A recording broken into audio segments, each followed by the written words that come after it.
Arkadaşlar Hazreti Nevzat Başladınız. Euzubillahimineşşeytanirracim. Bismillahirrahmanirrahim. Elhamdülillahi Rabbil alemin vel akıbetü lil muttakin. Vessalatu vesselamu ala Resulina Muhammedin ve ala alihi ve sahbihi ecma'in ila yevmiddin. Allahümme şrahli sadri ve yessirli emri vahlul ukdeten min lisani yefkahu kavli. Rabbim gecemizi hayırlara vesile kılsın, hayrı anlamaya vesile kılsın, hakikati anlamaya vesile kılsın. İnşallah bu geceden hayırlar sadır olur. Biz de hayırlı işler yapmaya yöneliriz. Zikir, yani hatırlama çalışması devam ediyor. Fıtratımızdakini Allah bize ayetlerle aktarıyor. Fıtratımızdakileri anlamamız için Allah bize ayetlerle sesleniyor. Hem enfusi, yani bizde bulunan, hem kainatta bulunan, hem de kitapta bulunan ayetlerle hayatımızı inşa ediyor. Bizler eğer bu inşa faaliyetine itiraz etmezsek, kaçak kat çıkmaya çalışmazsak, Allah'ın terbiyesine razı olursak, dünyamızı da ahiretimizi de mutlu bir hale getirme şansımız var, fırsatımız var. O yüzden Allah bize her namazda farkındaysanız dua ettiriyor. Rabbena atina fid dünya hasene ve fil ahireti hasene. Hem dünyada güzellik var, hem ahirette güzellik var. Yani biz tek dünyalı değiliz. Bu dünyada acı çekin, merak etmeyin, öbür tarafta kralsınız zihniyetinde değiliz. Bu dünyada da iyilikler için uğraşıyoruz. Bu dünyayı da iyilik adasına çevirmeye çalışanlarız. Ahirette de iyilik umanlarız. Allah'ın rahmetinin iki tarafı da, iki dünyayı da kapsayacağını ve kuşatacağını bilenlerdeniz. Yani şu şatafat içerisinde yüzüp de insanlara fakir olmalarına rağmen dindarsınız, daha ne istiyorsunuz diyenlerden değiliz. Onların da iyi olması için, iyi şartlarda yaşamaları için, en azından yaşam standartlarının belirli bir seviyeye gelmesi için planlar oluşturmaya çalışanlarız. Yani Allah bizden fakirlere yardım etmemizi mi istiyor, fakirliğin ortadan kaldırılması için mücadele mi etmemizi istiyor diye sormak lazım. Biz sadece belirli günlerde fakirleri gözetenler olamayız. Hayatımızın tamamında bu infak faaliyetini yapmak zorundayız. Başka bunun çıkar yolu yok. Çünkü toplumun gelişmesi lazım. Yani çok basit bir söz derler ya, yani bir zincirin kuvveti en zayıf halkasıyla ölçülür. Yani 10-15 tane baklasının iyi olması değildir önemli olan. En zayıf halka ne kadarsa o kadar kuvvetlisinizdir. O yüzden toplumun içerisinde miskinlerin, yetimlerin, yoksulların, utancından isteyemeyenlerin derdine derman olmak zorundadır Müslüman bireyler. Öncü olmak zorundadır Müslüman bireyler. Ve bütün beşeri ilim, dini ilim ayrımını reddetmek zorundadır. Yani psikolojiden anlamamak, psikolojiyi reddetmek Müslüman işi değildir. Fiziği, biyolojiyi reddetmek Müslüman işi değildir, olamaz. Müslüman dediğimiz prototip, dünyadaki tüm insanlarla irtibata geçmeyi hedeflemektedir. Hedeflemesi gerekir. Atıyorum Kenya'da, bugün haberde okuyorum, filler katlediliyor. Fil dişi avcıları tarafından. 300'e yakın fil öldürülüyor bir çırpıda. Ormana giriyorlar, yüzünü gözünü parçalıyorlar fillerin ve fil dişi avcılığı yapmaya çalışıyorlar. Müslümanların buna tepki göstermemesi gibi bir şey olamaz. Sağır olması gibi bir şey olamaz yani. Bu Kenya'nın ve fillerin sorunu değildir. Sadece Kenya'daki fil avcılarını ilgilendiren, Kenya hükümetini ilgilendiren bir sorun değildir. Orada Allah'ın ayeti yok ediliyor. Allah'ın bir ayeti yok ediliyor. Yani fillerin sonu gelirse burada tüm Müslümanlar sorumlu olur. Tüm insanların sorumlu olacağı gibi. Yani Müslümanlar şunu diyemezler. Ya biz namazı kılıyorduk, orucu tutuyorduk. Ne yapayım şimdi yani? Filin de sonu geldiyse bunu diyemeyiz biz yani. Olmaz. Allah'ın ayetlerine sahip çıkmak zorundayız. Yani çevreci, mesela çevre felaketi yaşanırken, atıyorum İzmir'de vesaire bir yerde petrol boşalttı bir tanesi denize. Müslümanlar camiye gidemezler. Orada gidip ona müdahale etmeleri gerekir. Eylem koymaları gerekir. Olmaz böyle bir şey yani. Sen nasıl yapıyorsun bunu demesi gerekir. Ya müteahhitin birisi geldi, zeytin ağaçlarını kesiyor. Oraya girdi, zeytin kökünü kurutmaya çalışıyor. Siz hala diyorsunuz ki dur ikindi kaçmasın. Ya orada neler kaçıyor farkında değiliz yani. Böyle bir yaşam tarzı olmaz. Oradan hesaba çekileceğiz. Yani çevremizde gördüğümüz olaylarda biz etken unsur olmamız lazım. Bize yani Müslümanların olduğu yerde böyle şeyleri kolay kolay yapmamaları lazım. Yani Hazreti Musa ne diye gitti Firavun'a? Gitmeyebilirdi değil mi? Yani kendini bir şekilde garantiye almıştı. İyi bir evlilik yapmıştı. Hayvancılık vesaire bir şeylerle uğraşıyordu. Baba kayınpederi de hatırı sayılır bir insandı. Niye gidiyor ki ya? Niye başına bela alıyor? Bir de gidiyor orada diyor ki ya bir dakika sen yanlış yapıyorsun. Ne oluyor filan. Yani o şu demek değil demek yani. Biz etrafımızda veya çevrede zulüm varsa orada uyarıcı olmak zorundayız. Yani oradaki kavli leyyin konuşma tarzı hakikati söylememek değildir. Yani Hz. Musa giderken diyordu ya kavli leyyin. Güzel konuş ona yani yumuşak söyle. Yumuşak söyle derken şöyle demiyor yani. Ya sen iyi bir adamsın. Aslansın, kaplansın. Hadi canım benim be. Hadi biraz düzel falan. Öyle demiyor. Diyor ki sen azdın. Alemlerin Rabbi olan Allah'a yönel. Ama bunu söylerken hani şöyle demiyor. Senin Allah belanı versin. Sen böyle bir şeyler yapıyorsun ya bana. Böyle demiyor. Ama suçu net bir şekilde ortaya koyuyor. Tahkir etmek için söylemiyor. Ama diyor ki senin yaptığın yanlış. Senin paradigman yanlış. Olmaz. Bu yaptığın olacak iş değil. Onun alaylamasına karşı o yine Allah'a yöneliyor. Ya sen mi ya daha geçen adam öldürdün gittin buradan. Bir de gelmişsin bize burada şey yapıyorsun falan. Alaylamasına karşı yine Allah'ın sözleriyle ona yönelmeye çalışıyor. Allah'ın ona inşa ettiği zihinle yine onu çağırıyor. Şimdi bizler de o yüzden burada ateist forumlar var internette filan. Ateist forumlarda tartışanlar var. Argüman ortaya koyanlar var. Bazen ben onları bir şans olarak görüyorum. O argümanları araştırmazlar. Benim dikkatimi bile çekmiyor onların söyledikleri şeyler. Ya ben öyle bakmıyorum bile o şekilde Kur'an'a. Diyor ki şu ayette böyle demiş kardeşim işte görmüyor musunuz? Kur'an'daki yanlışlar, Kur'an'daki eksikler, Kur'an'daki çelişkiler. Bir sürü böyle forum var, site var filan vesaire. Ben onlara öyle bakmıyorum bile. Allah Allah diyorum bunlar ne diyor lan acaba? Yani bakıyorum şimdi ne anlatıyor bunlar diye. Çelişki varsa bilelim abi. Biz de bir kitaba inandığımızı söylüyoruz sonuçta. Çelişki varsa biz de bilelim. Ne oluyor yani? Biz de şimdi haybeden inanmış olmayalım yani. Neymiş ama o ayeti nasıl okuyorlar da bu oluyor yani? Nasıl başına geliyor bunlar? Kaçmamak lazım öyle şeylerden. O arkadaşlarla konuşmaktan kaçmamak lazım. İnanmaya da bilirsin ama bunu bak şöyle anlaman gerekiyor diye bizim kendi inancımızı onları deklare etmemiz gerekir. Beyan etmemiz gerekir. Dikte değil ama bu. Delille tabii. Yapsın diyor. Tabii yani bu dikte etmek değil ama söylediğim. Ya yanlış anlaşılmasın Yani adamın. İnanmıyorum deyip de inanıp Tabii. kenara çekilmek değil.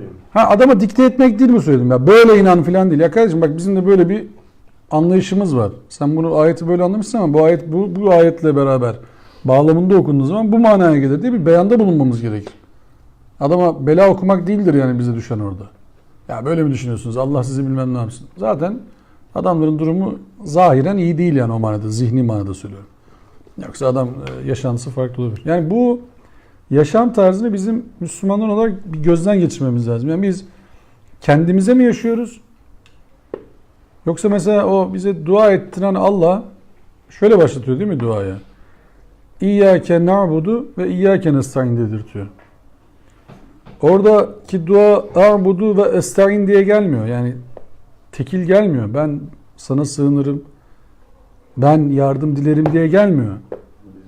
Biz kulluk ederiz. Biz sana sığınırız diye geliyor. Yani biz aslında birilerinin adına da bir şey söylemiş oluyoruz. Birileriyle beraber hareket ediyoruz. Yani tevhid orada da bir gündem maddesi. Yani beraberlikten bahsediyorsunuz orada. Tekil bir anlayıştan bahsetmiyorsunuz. Yani şunu demiyorsunuz. Ben abi kılarım namazımı. Sen ne yapıyorsun? Abi beni ilgilendirmez. Allah selamet versin. Ne yapıyorsan yap. Sen yardım ediyorsun etmiyorsun. Beni ilgilendirmez. Çocuğunla ilişkin nasıl? Beni ilgilendirmez. Hanımınla ilişkin nasıl? Öyle değil. Öyle olamaz yani. Yapamayız bunu. Uyarmak zorundayız. Tavsiye etmek zorundayız. Kur'an bizi nasıl inşa ediyor? İlk surelerde diyor ki hatırlat. Hatırlatmak fayda verir. Sana düşen hatırlatmaktır. Şimdi Sureye geçen hafta girdik ya Nazihat Suresi'ne. Ne anlatıyordu? Vahyin insanlara seslenişini anlatıyor. Şimdi ahirete doğru dönecek. Niye bu yeminleri verdi Allah? Bismillah. Ve naziyati garkan ve naşitati neştan ve sabihati sabhan fes sabikati sebkan fel müdebbirati emra. Söküp çıkaranlara, yavaşça şenlendirenlere, yüzdürdükçe yüzdürenlere, yarıştıkça yarışanlara, yarışta önde olanlara ve işleri düzenleyenlere yemin olsun. Şimdi onların geldiği durum, yani inkarcı muhatapların sonuyla alakalı, hani Allah Resulüne bir hitap var Kur'an'da. Hatırlar mısınız? Şahiden ve mübeşşiran ve nezira.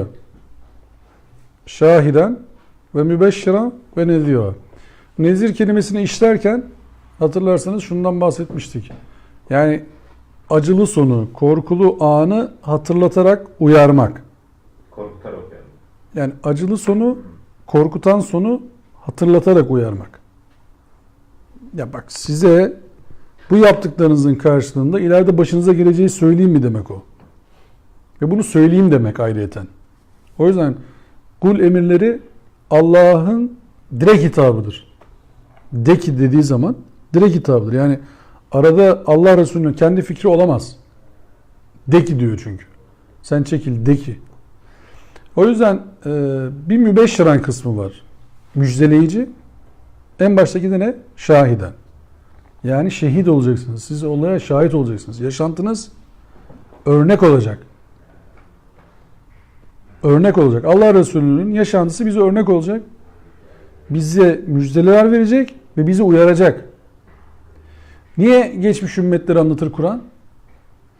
Başlarına gelenler üzerinden bizi inşa eder.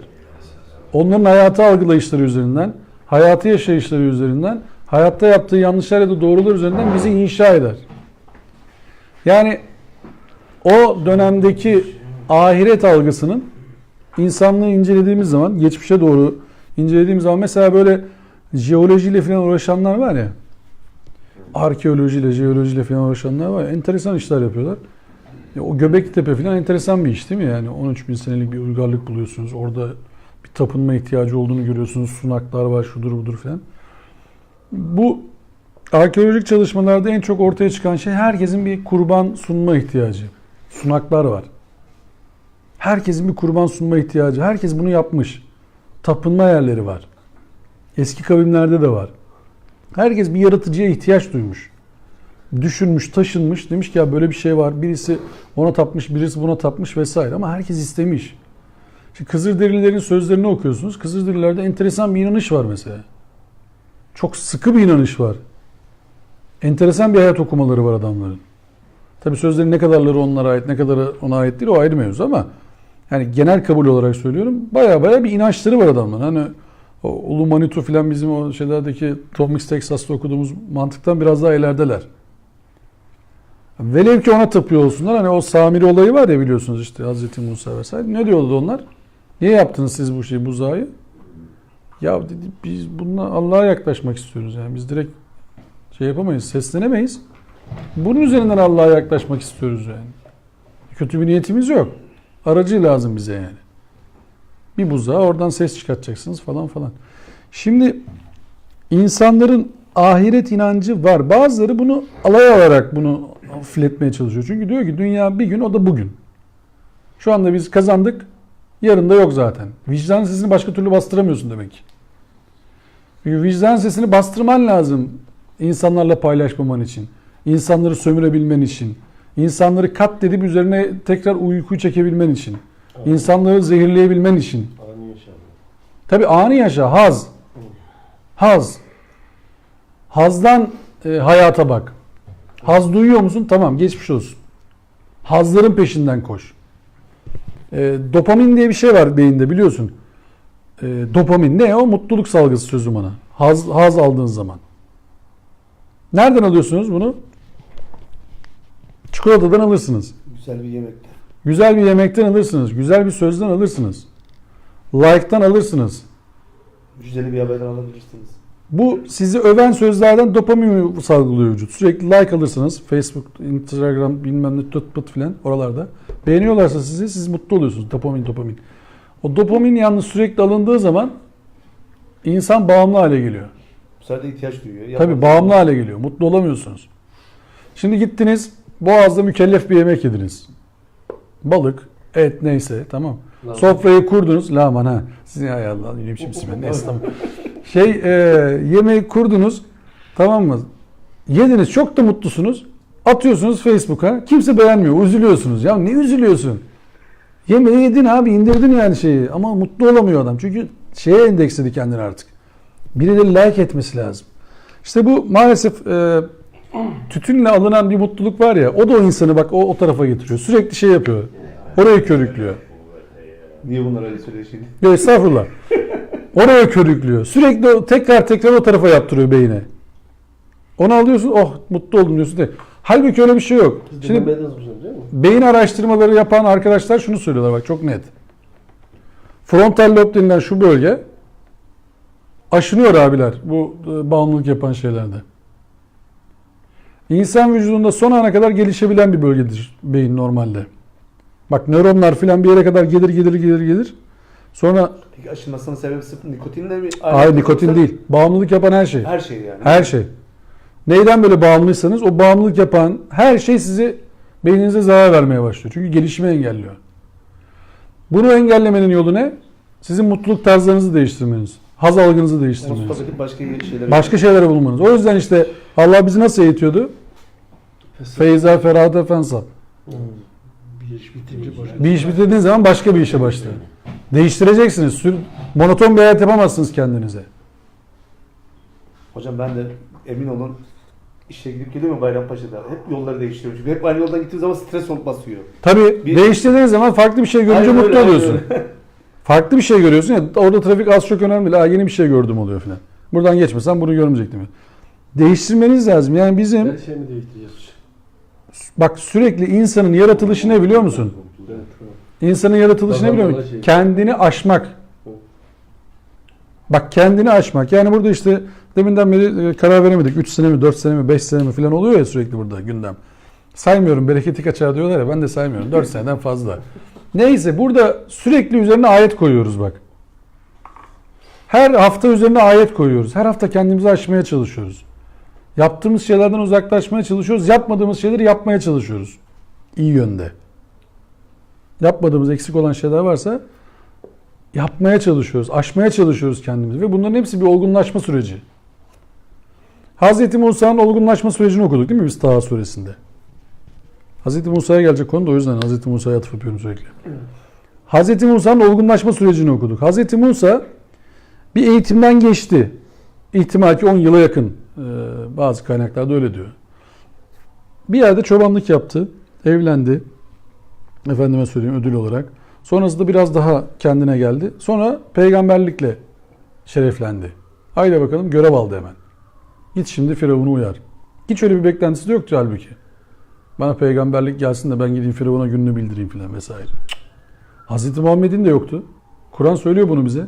Sen böyle bir beklenti içine de değildin diyor.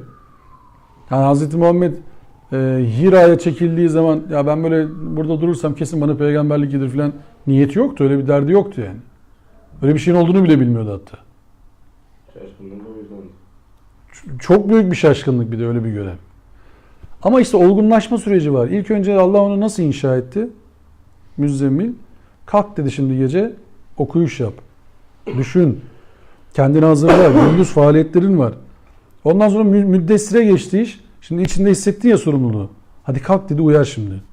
Ya eyyuhel müddessir kum fenzir. İlkinde yok farkında mısınız? Ya eyyuhel muzzemmil kumil leyle ila kalile. Kalk kendini hazırla önce. Peygamberlik gel git hemen millete söyle değil. Bak, acayip bir okuma bu. İlk gelen ayet ne? İkra bismi rabbikellezi halak. Yaratan Rabbin adıyla oku. Neyi? Her şey. İşte önünün açık olması o zaten. Ne yani? Ne okuyacağım şimdi? Bak her şeyi yaratan ve her şeyi terbiye eden bir ilahtan bahsediyor Allah. Onun adıyla her şeyi okuyacaksın diyor. Müthiş bir zihin inşası bu. Şimdi biz çocuklarımızı Biyoloji, efendime söyleyeyim, filoloji, arkeoloji ne okurlarsa okusunlar. Hiç önünde durmayın. Hafız olmalarından biyoloji profesörü olmalarının arasında hiçbir fark yok. İkisi de çok değerli şeyler yani. De ailesine şefaat O da şefaat edemeyecek, o da şefaat edemeyecek. İkisinde, o yüzden fark yok. Yani ikisinin de yapacağı şu, insanlığa faydalı işler yapıyorsanız ikisi de güzel iş yapıyor. Güzel bir müzik yapıyor. Mesela Çağrı'nın müziğini herkes hatırlar değil mi? Evet. Süper. Adam onu yakalayabilmek için o müziği, Mustafa Akat ve o işte müzik ekibi aylarca çölde kalmışlar. Aylarca o müziği çıkaracağız diye. Ne özveri değil mi hocam? Ya o eseri nasıl koyacaksın ortaya? Orada nasıl insanların ses tanıları nasıl, neler yapmış olabilirler? Ellerinde bir tane tabii neye o sesi bulacaksın filan mesela. Emek var işin içerisinde. Yani bizim sizin ahiret inancını daha sonrasını velel ahiretu hayrun leke minel ula diyor ya Allah bize. Bunu ahirete mi bırakalım, dünyaya mı bırakalım bu sözü? İlk ayetler değil mi? Duha suresi. Velel ahiretu hayrun leke minel ula. Sonrası başından daha hayırlı olacak. Senin için daha hayırlı olacak. Şart ne? Şart ne? Sen Allah'la olan irtibatını koparma. Allah'ın dediği gibi yaşamaya devam et. Araştırmaya devam et. Yaradan Rabbin adıyla okumaya devam et. O zaman senin için sonrası daha hayırlı olacak. Şimdi gelin bunu bugüne koyun. İşinizle alakalı yapın. Evliliklerinizle alakalı yapın. İlişkilerinizle alakalı yapın. Allah'ın terbiye ettiği şekilde yaşamaya başlayan herkesin sonrası ilk andan daha hayırlı mı olur, hayırsız mı olur? Daha iyi olur. Yani bunu sadece ahireti müteallik olarak alamayız bu ayeti. Rabbin sonrası da öyle değil mi? Rabbin sana verecek, sen de razı olacaksın. Değil mi? Şimdi kendinizi düzeltmeye başladınız. İşe geç gidiyordunuz, geç gitmiyorsunuz. Yalan atıyordunuz, atmıyorsunuz. Sadaka vermiyordunuz, veriyorsunuz. Efendime söyleyeyim, içki içiyordunuz, Allah korusun, içmiyorsunuz. Şimdi Rabbiniz size bir nimet vermiş oldu ve siz de razı oldunuz mu bu duruma? Bak daha burada görürsünüz zaten onun karşılığını. Burada mutlu olmaya başlarsınız zaten. Ve etrafınıza mutluluk yaymaya başlarsınız. Yani Müslüman cennete giden adam değil abi. Müslüman dediğiniz adam gittiği yeri cennet yapan adamdır. Siz eve girdiniz, mekana girdiniz, ah Müslüman geldi diye insanlar seviniyorlarsa merak etmeyin, ahirette de çok farklı bir sonuç çıkmaz karşınıza. Ya burada siz gittiğiniz yerlerde lan Müslüman birisi geldi, oh Allah'a şükür diyorsa insanlar, eşiniz, çoluğunuz, çocuğunuz, arkadaşlarınız, akrabalarınız, çalışanlarınız, iş arkadaşlarınız ne derseniz buna, ahirette de çok kötü bir sonuçla karşılaşmazsınız. Genelde hoca diyorlar. Burada iş şu. Evinize, herkese, yani bizim derdimiz şu abiler, biz Allah'ın bir projesi var, yeryüzü projesi. Burasının Selam Adası'na çevrilmesi. Ahirette nasıl karşılanacak Müslümanlar cennete girerken? Selam. Onlar diyorlar ki velhamdülillahi rabbil alemin. Cennet ehline diyor selam size olsun. Burada da aynısının olması gerekiyor işte. Bizim yapacağımız o. Ya biz buraya gelip mutlu oluyorsak derse devam ederiz. Mutlu olmuyorsak derse devam etmeyiz. Ama mutlu olmanın hayata yansıyan bir tarafında bulmamız lazım. Ahiretimizi, yani sonramızı inşa eden tarafında bulmamız lazım. Şimdi 6. ayet. Yevme tercufur racife. Tebteuhar radife. Kulubun yevmeizin vacife. Ebsaruha haşi'a. 6-9 tabi. Şiddetli depremin ortalığı sarsacağı, onu diğerlerinin izleyeceği gün kalpler çarpılmış gibi titreyecek, gözler düşük ve perişan olacaktır. Şimdi bu sarsıcı Müzzemmil 14. ayette de geçen bir tabir. O gün yerler ve dağlar şiddetli bir şekilde sarsılacak. Sonunda devasa dağlar kum yığınına dönüşerek eriyip gidecektir.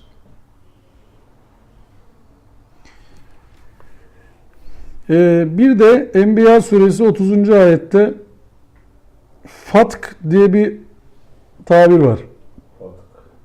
O nankörler göklerin ve yerin bitişik olduğunu bilmezler mi? Onları biz ayırdık.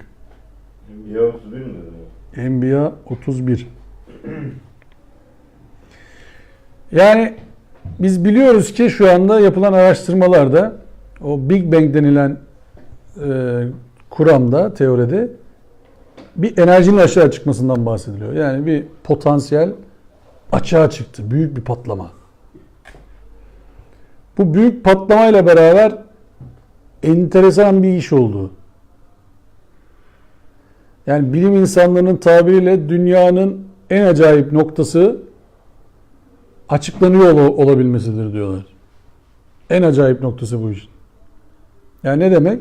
Biz geriye doğru gittiğimizde bunun nasıl olduğuna kafa yorabiliyoruz yani. Böyle bir enteresan silsileler zinciri var birbirini takip eden. Bu şans değil. Bu tesadüf değil. Böyle bir şey olamaz çünkü. Yani ne?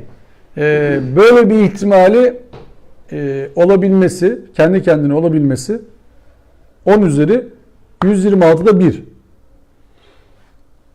10 üzeri 126 diye bir sayı yok da bir tanesinin canı sıkılmış herhalde. 10 üzeri 126 tane böyle sıfırı yan yana koyarak bir sayı oluşmuş. Sayının ismi falan yok. Yani böyle bir şeyin olabilme ihtimali, yani şu demek, bu böyle bir ihtimal yok. Kendi kendine olabilme ihtimali yok. 10 üzeri 126'da 1'in Türkçesi ya böyle bir ihtimal yok yani kendi kendine olabilmesinin bu iş. Çünkü sonrası da var. Hani patladı kaldı değil. Patladı kaldı, öyle değil. Tekrardan bir oluşum devam ediyor. Hocam o şey Soğuma, ısınma, bakteriler bilmem neler. Yaratılış ve Evrim kitabında acayip yani. Mesela 2 sayfa bir şey anlatıyor. Diyor ki işte saniyenin bilmem kaçta kaçında oluşan olay diyor. O patlama sırasında. Anlayabildin yani okuyunca. Acayip bir şey yani. Onu düşününce Vasfı abi Şok sen ne oluyorsun. sandın? Paramı sandın. Şey diyor ya, bir ekleme yapalım. Buyurun tabii. Yani her patlama mutlaka diyor bir şey yani Bir şey bu. dağınıklığı ifade eder. Yani bir düzeni ifade etmez yani. Çünkü her patlamada her şey darmadağın. Düzenden bahsedemezsin. Ama Big Bang'de diyor böyle bir patlama ve bir düzene girme. İşte bu Olayı. Yani, şimdi buradaki- şeyde şu andaki enteresan dediği de o yani. Şu andaki açıklamalarda işte bir bilim insanlarının geldiği noktada bir fraktal, burada bahsediyoruz ya bazen, fraktal geometri denilen bir şey var. Bir de kaos düzenini tespit ediyorlar. Yani düzensizlikle düzen arası bir şey kaos. Bunun da bir ölçüsü var. Ama biz o anda yakalayamıyoruz onu. Ama onun da bir ölçüsü olduğunu fark ediyoruz. Diyoruz ki biz bunu daha yakalayamadık. Ama bir ölçüsü var. Bu da şansı değil. O fraktal geometri işte o işte çok söylendiğimiz o sığırcık kuşların hareketleri falan, bunlar şey değil, düzensiz değil. Bunun da bir düzeni var. Sen böyle sallandığını görüyorsun falan. Lan nasıl gidiyorsun bunlar birbirine çarpmadan yani? Biz şu anda buradan çıksak 30 kişi, sen oradan koş, biz buradan koşalım desek 3 adım sonra tamam hep beraberiz yani. Hiç kaçacak bir yerimiz yok. Yapamayız. Yani şeyi düşün. Acayip bir geometri mesela orada da devam ediyor. Arıları düşün. Nasıl yapıyorlar o balı? Bir de yarasalar mesela. Hiç onları görmedikleri halde. Yarasadan ki daha da enteresan. Ama arılar nasıl yapıyorsunuz? Yani bir gün deneyin isterseniz. Sayfanın bir ucundan biriniz başlayın, bir ucundan biriniz başlasın. Altıgen yapa yapa ortada buluşmayı deneyin. Olacak iş değil o yani. Altıgen yapa yapa sayfanın ortasına geleceksin filan. Hakikaten olacak iş değil yani. Yapamazsın sen onu. DM mühendisleri yaptığında görelim hadi. Hepsi eşit olacak yani. Olması Tabii. şeyi o yani. %10 şeyim var. Tabii bir de petekte de eğim olacak. Ki başka türlü bal durmaz orada. İki taraftan da eğim olacak. Hem alttan hem üstten eğim olacak. Bal durmaz başka türlü. Nasıl duracak? Bir de bu arılar nereden buldu abi? Niye yuvarlak yapmadılar? Kare yapsalardı. Bir de şey de öyle hocam. Olmuyor. Altıgenle duruyor en fazla orada hacim. Örümcek de öyle değil mi? Ağın kurduğu zaman böyle intizamlı bir şekilde. İşte bu şansı olacak bir şey değil. Yani bu arılar veya örümcekler ya da karıncalar yani hiç grev yapmıyorlar abi. Hiç bozmuyorlar pozisyonlarını. Ya da bakıyoruz diyoruz ki böyleyse nasıl söyleyeyim? Bu biraz gavur gibi düşünüyoruz değil mi? Beceremiyoruz. Şimdi bu Biz mevcut duruma alışmışız demek ki. Mevcut durumu mükemmelleştirdiğimiz için. mucizeyi biz algılayamıyoruz. Bak mükemmelleştirme değil. Biz tam tersini Gözümüz yapıyoruz. alışmış, basit diyoruz onu. Ha, katılmıyorum. Örümcek ağı diyoruz ya, ne olacak örümcek ağı. Yani bir ateist de oraya şöyle bakıyor. Diyor ki bu mevcut durum insan kendi kanmış aklıyla buna böyle bir anlam yüklüyor. Yani bir ekstralık yüklüyor. Bu zaten normal bir şey yani. Ya sen bir çocuğu alıyorsun, öğretmensin, 10 sene eğitiyorsun. Bir bok olmuyor. 10 sene sonunda Havayi'den başka bir kelime bilmeden okuldan çıkıyor gidiyor, bir şey olmuyor. 3 tane formülü arka arkaya yapamıyor, gidiyor, bir şey olmuyor 15 sene sonunda. Üniversite mezunu bir sürü cahilimiz var Allah'a şükür ya. Böyle bir acayip memleketiz yani. Şu arılar bilmem neler abi, hiç kimsenin birbirine eyvallah yok, dershaneleri yok, bir şeyler yok. Haydi bakalım. Başlıyorlar aynı işi yapmaya devam ediyorlar yani. 7 kuşak değil, 77 kuşak aynı işi yapıyorlar bir de. Ne kadar basit yaşıyorlar hayatı. Hiç dertleri yok. Ne yapalım? Bal yapalım. Hiç demiyorlar. Biraz da meyve suyuna mı girsek? İyi para yapıyor bu sene falan. Öyle bir dertleri yok.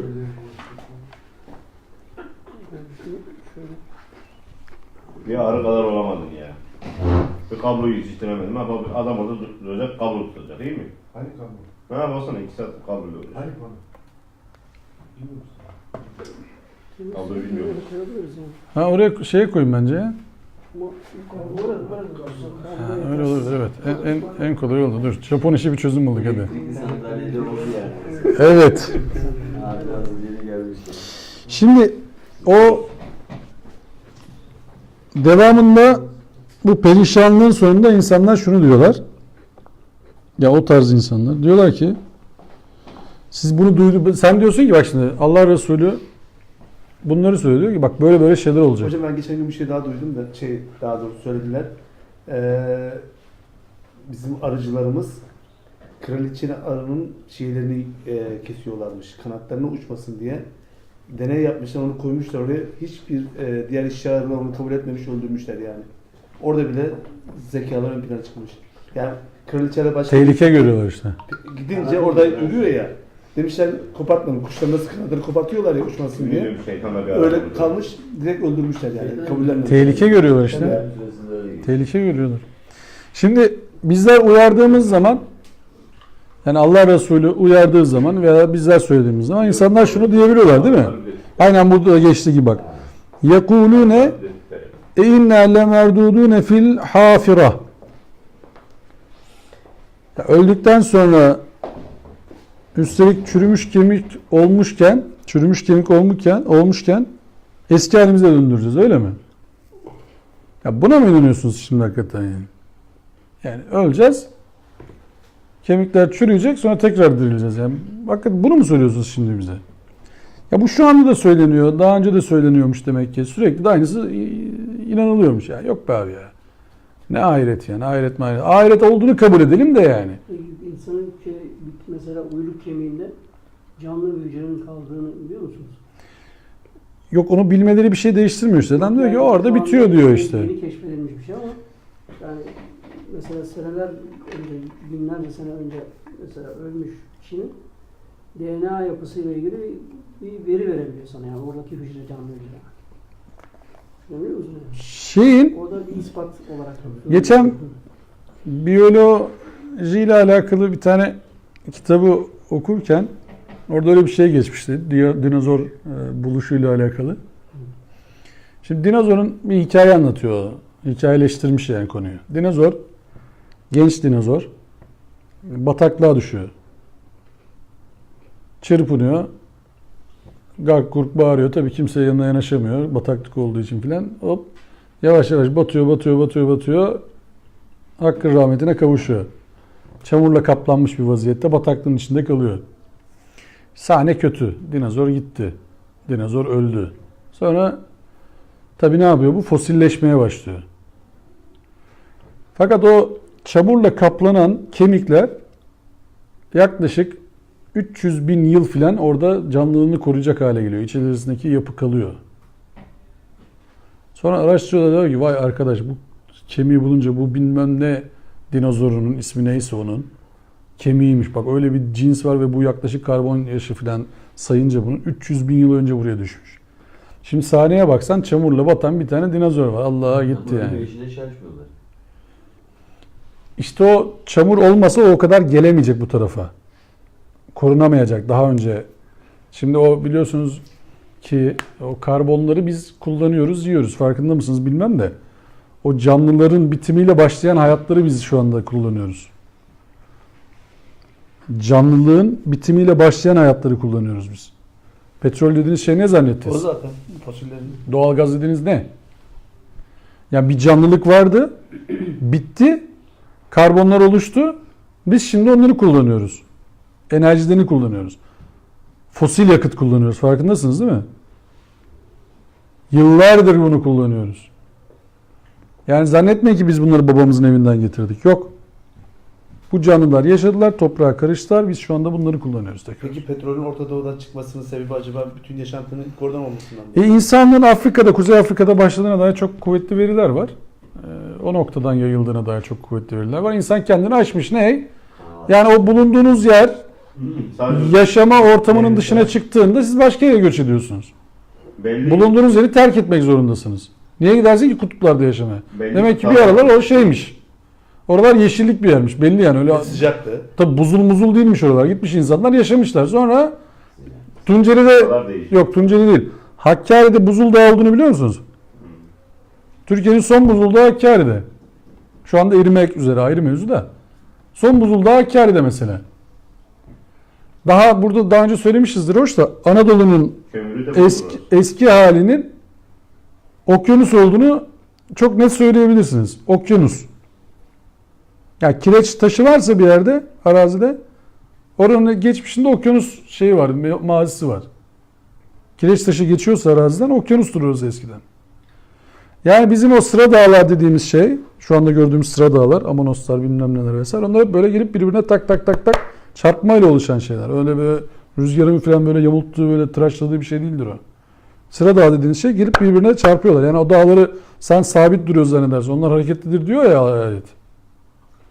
Her sene Arap levhası Türk levhasına, yani bizim bu tarafa doğru 2 santim kayıyor. Her sene. Ya burada daha önce söylemiştik de yaklaşık 100-150 bin yıl sonra falan Tunus'la komşu oluyor Türkiye. Akdeniz gidiyor. Tunus'ta komşu oluyoruz yani. Bizim Marmara nasıl iç deniz olmuş sizce? Kanal İstanbul yapmamışlar değil mi? Orada bir şey varmış. Daha öncesinde bir numara varmış. Sonra kapanmış orası. Tam tersi orası böyle şeymiş. Adaymış yani bizim İstanbul dediğimiz yer. Veya mücavir alanı. Sonradan kapanmış. Jeolojik yapısını incelediğin zaman o tombul şey var ya, ateist Celal Hoca, Celal Şengör. Eskiden zaten böyleymiş diyor burası yani. Sonra diyor kapanmış. Ya bu jeolojik bir yapı diyor yani. Böyle yapılmasında sıkıntı yok. Daha önce de böyleymiş diyor zaten. Şimdi biz ahiretimiz, yani sonrasını daha iyi yapabilmek için bunları araştırmak zorundayız. Şimdi adamlar diyorlar ki ya hakikaten mi? Siz buna mı inanıyorsunuz? Diyor ki bak eyza kunne izamen nahira. O zaman bu ziyanlı bir dönüş olur derler. Yani bu ziyanlı dönüş olur. Bu o kadar da bir iş değil yani. Sizin söylediğiniz gibi değil bu. Kalu tilke izâ kerretu khâsira. Bu dönüş sadece bir seslenmeye bakar. Fe innemâ hiye zecretun vâhida fe izâhum bis sâhira. Birdenbire kendilerinde buluşma yerinde, mahşerde buluverirler. Bu hasira fe innemâ hiye zecretun vâhida. Bir de sayhadan vahideden diye şeyde geçer. Yasin suresinde geçer hatırlarsanız. Sayhaten vahideten. Bir sese bakar. Yani bu bir sesi biz hayatımızda tecrübe ederiz aslında. Bu kadar büyüklerini değil de daha küçüklerini tecrübe ederiz. Bu kazalar esnasında genelde önceden ses gelmez değil mi? Kaza en taze geçirmiş vasıflar var aramızda. Ses geliyor muydu önceden kaza yapacaksınız diye? Strong diye bir ses geliyor, bitiyor iş orada. Ne olacaksa o dakikada oluyor yani. Bir sese bakıyor. Ya da böyle yani Allah korusun elektrik çarpması gibi bir şeyler oluyor ya bazen. Tek sese bakıyor. Öyle bulduğumuz bir ses de olmayabilir o yani. Tabii. Şöyle düşünebiliriz. İşte bu futbolcunun Avrupa'ya transferi ses getirdi. Diyorsun ya mesela. Ya işte şu iş ses getirdi dünyada. Herkes tarafından duyulduğu. O ses herkesin fark edeceği, duyulabileceği bir olay olabilir yani. Yani o geri dönüşü olmayan bir hadise. Savaşların başlaması mesela abuk subuk sebeplerden başlayan savaşlar da var. Ama işte insanlar arasında ses getiriyor. Niçin dikkat çekiyor, ilgi çekiyor, insanlara sıkıntı veriyor. Yahut hüzün veriyor. Sevinç veren olaylar da var. Bunlar da hepsi ses getirdi diye tanımlıyoruz biz bunu yani. Bunlar aslında çok önemli bir olayın başlangıcı manasında da olabilir. Ses gelmesi. Şimdi bizim evrene dair araştırmalarda şunları görüyoruz. 2-3 kere böyle acayip olaylar olmuş dünyada. Yani böyle bir aralar var çünkü. 13 bin yıllık aralar var. Acayip acayip aralar var. Yani biz insanlığın çok uzun süredir devam ettiğini biliyoruz ama şey yok ortada. Yani bulunan bir şeyler var ama ne oldu bu arada, ne oldu diye insanlar soruyor. Bir anda toplu bir yok oluşa gitmiş ortalık. Şu andaki insan nüfusu 7 milyar konuşuluyor değil mi? Bundan 30 sene önce kaç milyardı sizce bu nüfus? Yarıydı neredeyse. Bu kadar hızlı çoğalmıyordu. Çünkü matematik işin içine girince iş bir anda büyümeye başlıyor. Yani böyle İstanbul'un nüfusu 80'lerde falan ne kadardı? Bilen var mı? Hatırlayan var mı İstanbul'un nüfusunu 80'lerde? 6-7'den fazla. Yok canım, ne 6-7'si? 1 milyon veya 2,5 milyon veya. O kadar civarında bir rakam. Ne 6-7'lik falan abi? 6-7'li bu İstanbul 50 milyonu bulursun. Şimdi bak birkaç sene daha böyle devam etse İstanbul. Sen gör bak kaça çıkıyor burası. Çünkü bir anda patlatıyorsun. 12 milyon yaşıyor kabul et. Herkes bir tane çocuk doğurdu. Öyle düşün ortalaması. Ne oldu seneye? Allah'tan herkes doğuramıyor işte. Ya ortalamasını konuşuyorum canım. Öbürü 2 yapıyor, öbürü 3 yapıyor. Dışarıdan geliyor bilmem ne. Düşünsene kabusu. 10 sene sonra burası hop 100 kağıt. 100 milyon adam olduk. Geçmiş olsun. Eller yukarı. Binek ihtiyacı yok. Herkes birbirinin üzerine binerek geçiyor artık. Başka türlü gidemiyorsun. Yani insanlık inanılmaz büyüdü. İnanılmaz bir anda şey yaptı, hareketlendi. Şimdi tekrardan demek ki sona hazırlanıyoruz. Öyle bu kadar çokluk olunca ne olacak? Su bulamayınca ne olacak? Yokluk olacak. Yokluk olacak. Savaş olacak. Başka türlü bir tarafa gitmezsin ki. Su bulamıyorsun. Ya iş bulamıyorsun ayrı şey. Su bulamıyorsun. Bu. Bak şakası bile En kötü. önemli şey o zaten. İş bulamıyoruz. Babamın yanında yatarım. Ev bulamıyoruz. Köye giderim. Su bulamıyorum. Adam öldürürüm. Daha çıkalım. Su bulamamak yaşam çünkü. Farklı bir şey o. Adam diyor ki benim bir su fabrikam var, sana vermiyorum. Kime vermiyorsun? Bir de nasıl vermiyorsun? Nasıl vermiyorsun yani? Keleşi basarız. Yani nasıl vermiyorsun? Kime vermiyorsun? Su öyle. Adamı yerler. Ki oraya doğru gidiyor iş. Sen şimdi diyorsun ki susuzluktan kırılacağız. Sonra bizde su var, size vermeyeceğiz. Sonra nereye gidiyor? Sonra Savaş. öyle bir numara yok. Su savaşları. Sen kapatsana Suriye'ye giden suyu, bakayım ne oluyor. Peki bu kaçınılmaz bir son. Şu anda öyle gidiyor. Matematik onu gösteriyor. İnsanlar bir anda şey olsa, vay be pişman olsa yaptıklarına.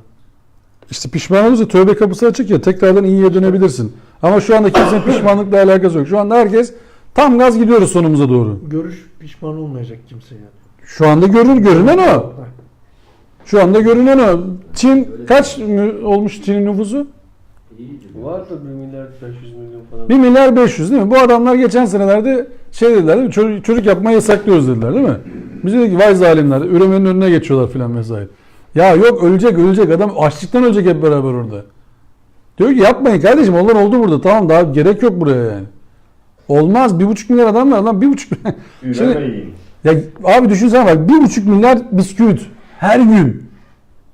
Birer tane bisküvit yese bu arada 1,5 milyar tane yapman lazım bundan ya. Ne güzel pazartesi hocam.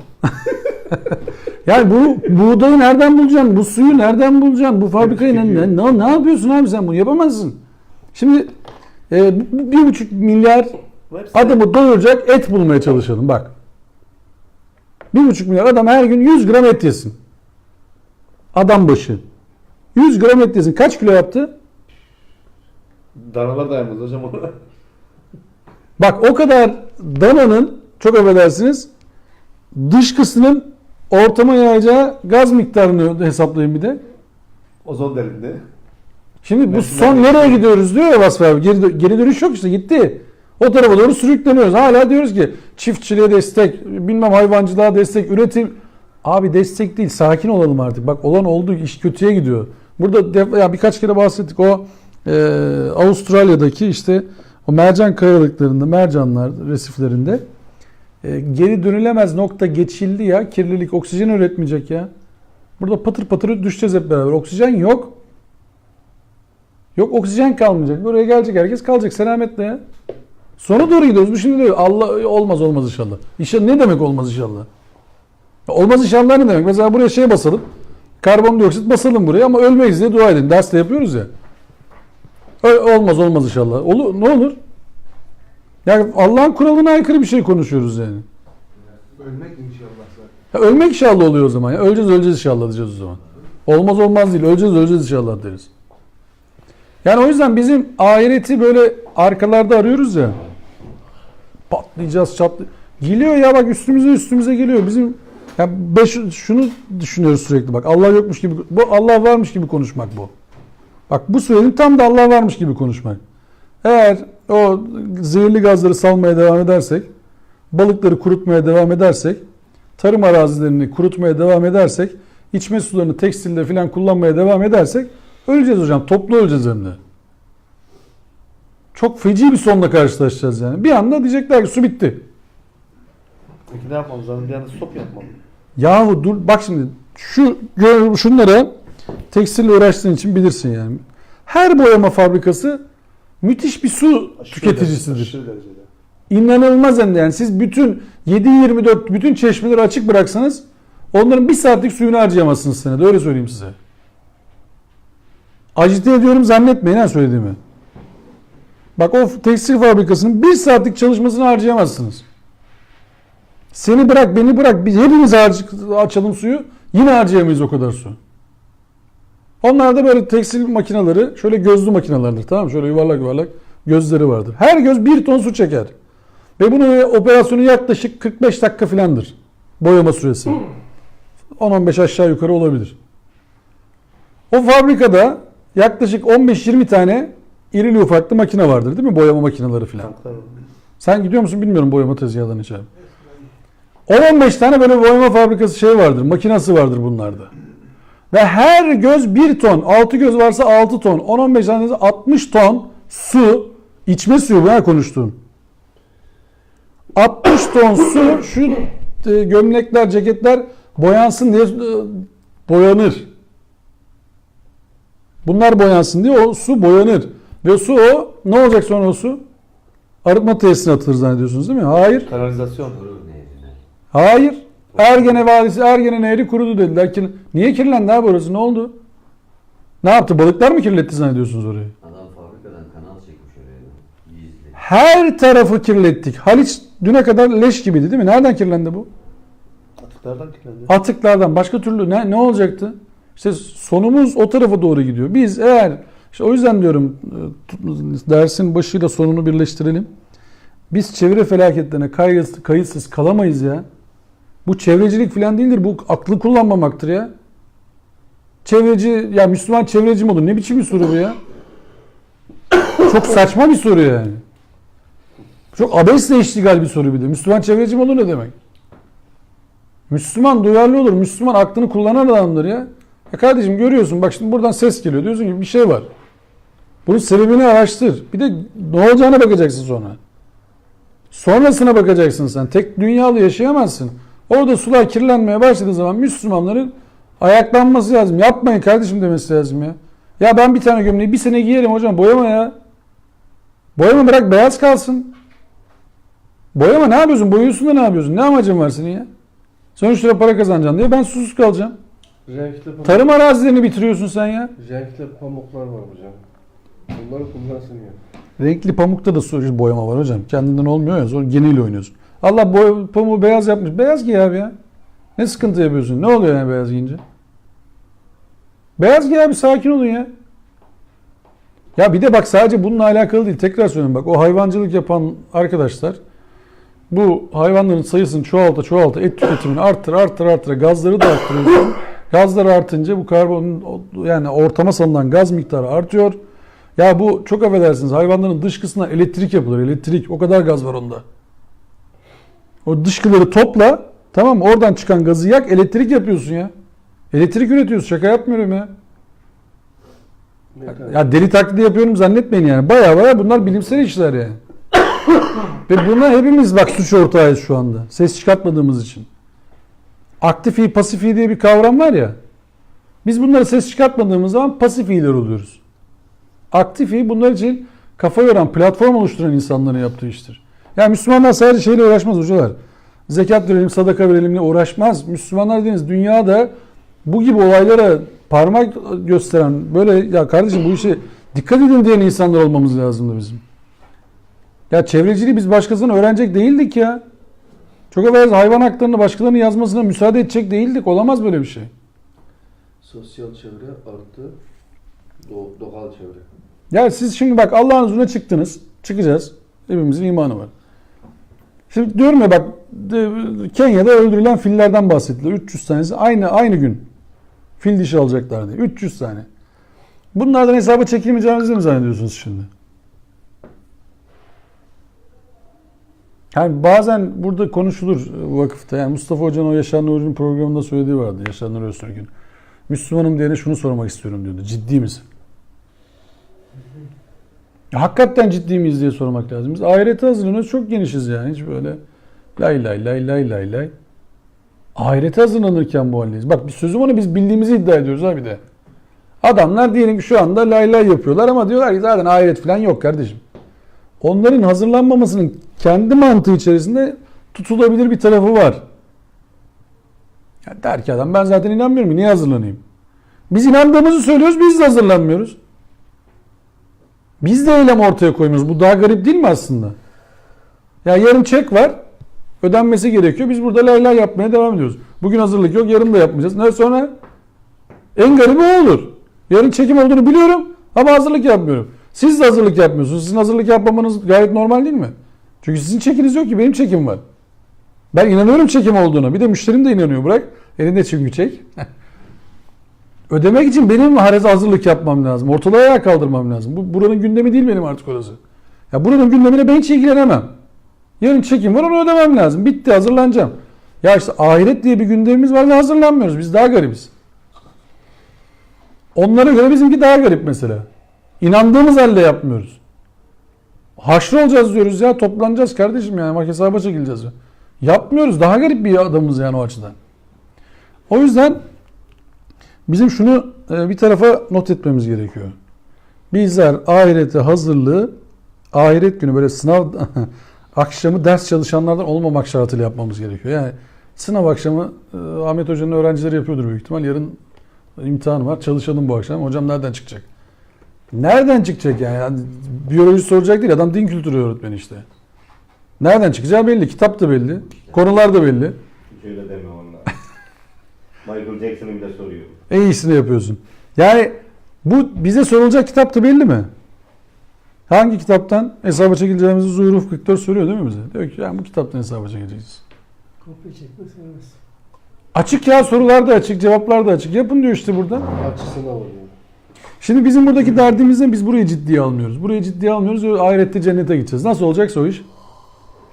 Burayı ciddiye alma ahirette cennet. Cennete bir tek şeyde gidilir bu kafayla. Nerede o? Sefaköy'de mi var bir tane? Ha, Sefaköy'de gidilir cennete. Onun haricinde bir tarafa gidilmez. Çünkü cennet olmaz başka. Sen yaşadığın ortamı cennet yapma. Aileni cennet yapma. Memleket var, Manyas kuş cenneti. Ha işte kuş cenneti o da güzel. Bak Orada orada kalmadı ki, gider. orada bir şey de kalmadı. O da gider.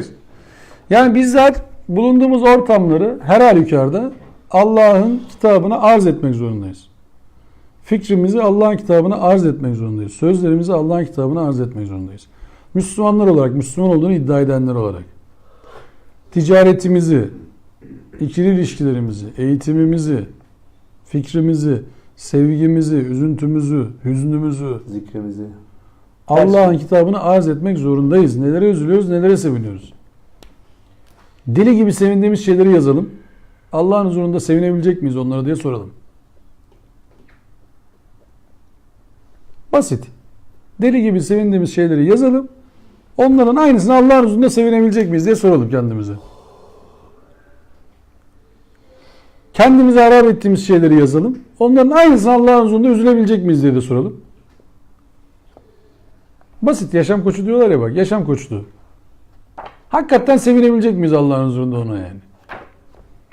Döndü Slimani vurdu gol oldu 90'a. Ye filan. Orada da bağırabilecek miyiz acaba filan. Üzüldük. Ya metrobüs kaçtı ya 10 dakika geç kaldık. Ya. Burada da seviniyoruz, orada da seviniyoruz. Burada üzüldüğümüz şeyleri yazalım bir tarafa. Allah'ın izniyle Allah demeyecek mi yani? Benim bu durumu bildiğinin farkında değil miydin sen şimdi? Ben bu durumu biliyordum. Bir de bu durum benim kontrolümdeydi hala. Yeni kapılar açıyordum ben. Yeniden oluşum vardı, devam ediyordu. Ben senden gayret bekliyordum. Nasıl küstün hayata ben varken? Ya başıma öyle bir dert geldi ki hiç kimsenin başına gelmemiştir. Öyle bir dert daha icat edilmedi. Kesin o birilerinin başına gelmiştir. Geliyordur hatta. O dakikada da gelmeye devam ediyordur. Ve o adamlar da o dertlerden çektiler, kurtuldular, başardılar. Bir de şunu düşünün. Dünyaya gelirken şu dert benim başıma gelmeyecek diye bir teminat aldınız mı? Allah size öyle bir garanti verdi mi yani? Şu dert sizin başınıza kesin gelmeyecek. Öyle bir anlaşmayla mı geldik dünyaya? Yok ki öyle bir numara yani. Geleceğimizden de emin değildik. Geleceğini bilmiyorsun ki derdin ne olduğunu nereden bileceksin? Bir de Allah bak diyor ki biraz açlık, biraz korku, biraz canlardan, mallardan eksiltmek suretiyle imtihan olacaksınız. Sabredenleri müjdele bak sabredeceksin, direneceksin ya. Direniş göstereceksin. Bunlar olacak diyor Allah sana. Şöyle bir yani pembe panjurlu bir ev farkındaysanız yok yani öyle bir şey vaat edilmiyor. Pembe panjurlu ev, böyle beyaz atlı prens filan. Müslümansınız hiç derdiniz olmayacak filan. Yok. Allah Resulleri hepsine selam olsun. Çok iyi mücadele etmişler değil mi? Kur'an öyle diyor yani. Çok iyi kullarmış yani. Ondan da övgüyle bahset diyor. Çok iyi bir kuldu. Ondan da övgüyle bahset. O da iyi bir kulluğu. İyi bir Resullük yaptı filan. Bir eli yağdı bir eli balda peygamber portresi var mı Kur'an'da? O da güçle sınanmış mesela değil mi? Diğerleri hepsi böyle acayip şeylerle geçmişler. İmtihanlardan. Prototipleri hep anlatıyor Allah bize yani. Sıkıntıları var bu insanların. Düşünsenize Hazreti Zekeriya'ya peygambersin. Orada bir tane şey var. Mabet var. Mabettekiler posta koyuyor sana. Ciddiye almıyorlar seni ya. Allah'ın Resulüsün. Dini anlatıyorsun. Dini tebliğ ediyorsun. Ya bir dakika diyorlar. Sen daha çok ileri geri konuşuyorsun falan. Sen ayet alıyorsun. Vahiy alıyorsun ya. Sen ne diyorsun dersin adama ya. Acayip. Hazreti İsa'ya bakıyorsun. Öyle Hazreti Musa'ya bakıyorsun. Öyle Hazreti Yunus, Hazreti Eyüp, Hazreti Muhammed. Ya yok yani. Herkesle büyük bir mücadele. Demek ki bizler dünyayı düzeltmek için Allah'ın nizamının daha iyi yaşanması için mücadele ederken nur topu gibi bir müjdemiz var. Sıkılacağız. Sıkıntıya uğrayacağız. Dert edinirseniz dertleneceksiniz. Niye? Ya düşünsene sen şimdi iş yerinde çalışıyorsunuz veya işçi çalıştırıyorsunuz. Herkes 1000 lira verirken siz 1500 lira vermeye çalışıyorsunuz. Niye? Adamın durumunu görüyorsun. Olmaz diyorsun değil mi? Bu böyle çalışılır mı ya? Biraz daha çalışsın. Millet size diyor ki ya keriz misin sen ya? Keriz misin abi? Ya da herkes tırtıklamaya çalışıyor dükkandan bir şeyler. Siz mücadele ediyorsun. Ben almam diyorsun o parayı. Yapmam. Sen diyorlar yapsana kardeşim ya. Görmüyor musun? Patron jiple geziyor. Sen burada 3 kuruşa talim ediyorsun. Sen diyorsun ki yapmam. Sistem sana diyor ki yap. Sen diyorsun ki yapmam. Sistem sana diyor ki seni de atarız dışarı. Hadi karar aşamasındasın şimdi. Evde çocuk bekliyor. Hanım bekliyor. Kira var. Çalmadığın için işten atılacaksın diyor ustabaşı bilmem ne. Çünkü düzen bozuluyor diyor. Hadi buyur karar ver diyor şimdi sana. İşte millette öyle bir anlayış var ki bu dediğin durumda kalan insan için millet diyor ki yapmak zorundasın. Tabii. Yapmazsan olmaz. Öyle bir anlayış oturmuş yani. Hayır ben yapmayacağım. Öyle bir seçeneğin yok. Yapmak zorundasın. Yani ben yapmıyorum ya deyip gelip sana dert anlatsam sen de bana diyorsun ki yap ya yap. Düzeni sen mi değiştireceksin? Şimdi içinden Hazreti düşündüğüm Yusuf'u o. hatırlamak lazım. O da Bütün peygamberler dediği gibi nefsi yani. yapmak istedi ama Masvali tekrar Yer şunları oluyor. olmuyor. Tekrar şunları olmuyor Yani biz bu imtihanlarda sürekli geçeceğiz ve geçiyoruz. Allah bu gibi imtihanlarla bizi başarılı olanlardan etsin. 15. ayette kaldık. 15. ayet Hazreti Musa'nın haberi sana geldi mi diye başlıyor. 15 ve 26. ayetler arasını Ahmet Hoca inşallah bir dahaki hafta toparlayıp bize sunar. Bütün dersi böyle En pik noktaya geldiği anda ona ihaleyi vererek Efendime söyleyeyim. Zaten çoktan bir böyle bir 14'te kaldık. 14'ü bitirdik. 15'te 26 arasını. Aslında Ahmet Hoca'nın anlatmasını ben de istiyorum ama birazcık da onu savunayım. Biraz da başkalarına ver hocam. Tamam işte. Sonra da sen alırsın yani. Tamam. Kavga etmeyin. Bir hafta sen yap. bir hafta sen. Tamam. Çok güzel işte. Süper. Fazla abi sen kendini yap. Senden ekliyorum ben. 15 ile 26 arasını haftaya Allah Sana düşüyor. nasip ederse Nereye gidiyorsunuz? okumamız için efendim. Siz nereye gidiyorsunuz? Bunu çay içmek Görmüyor. istiyorlar ya burada. Burada çay içeceğim. Ha, yancı olacağım haftaya evet.